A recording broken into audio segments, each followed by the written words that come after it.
ada soalan dia.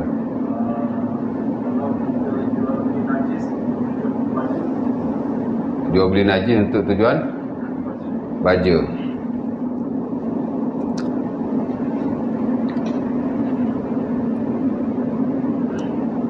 Okey, najis ni tuan-tuan, dia ada dua najis. Pertama ialah najis yang disepakati, ia najis. Yang ini memang tak boleh dijual beli bittifaqil ulama, with the consensus of the scholars. Memang tak boleh. Contoh najis yang disepakati najis, apa dia?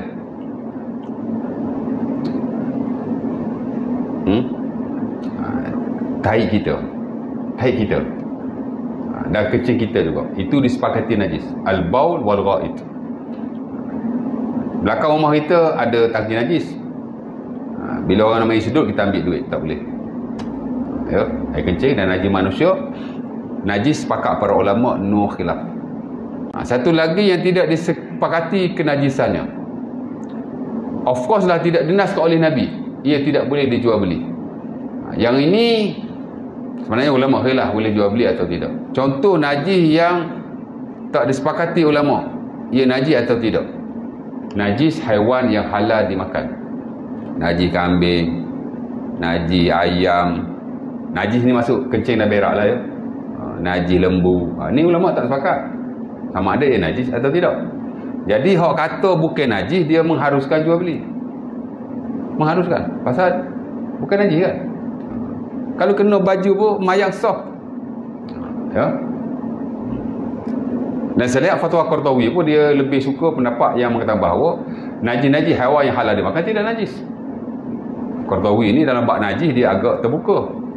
Darah pun dia kata darah haid je najis, darah lain tak najis. Memang darah memang tak boleh jual beli dah, najis tak najis tak kisahlah. Jadi hak tadi kalau najis tu najis yang disepakati, kalau najis tu najis haiwan-haiwan yang halal dimakan,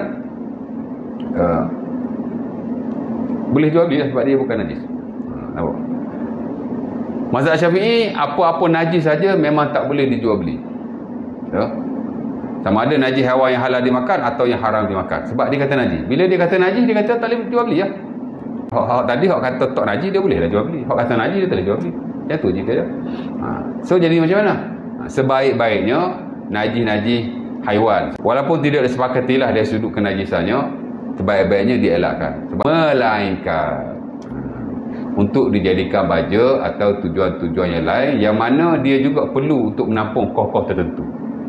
Contoh haji ada ladang kambing, orang nak beli najis kambing haji tu. Haji upah orang, pokok tahi lah, boleh guning lah. Jadi dia kata ambil kos untuk bayar pekerja, selebihnya tu dia kata jangan ambil duit lah, itu sebaik-baik.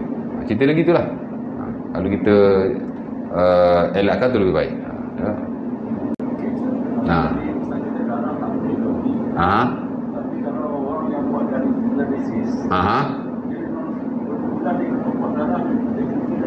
Itu saya tak tahulah dia buat tu atas dasar apa.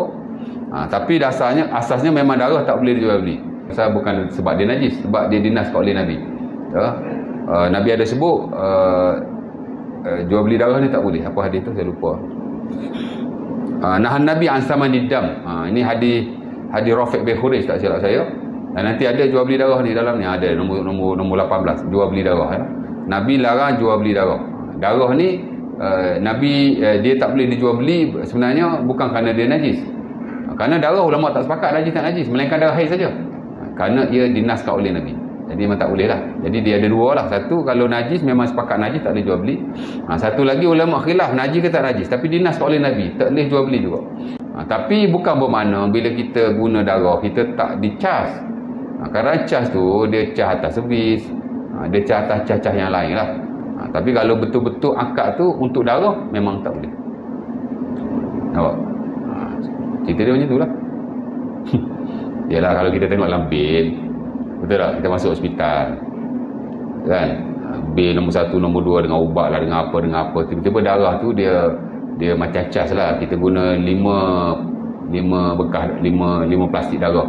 Satu plastik dia cas RM100 contoh. Kita guna 5 plastik dia cas 500. Ya, dia tulis dekat bil tu.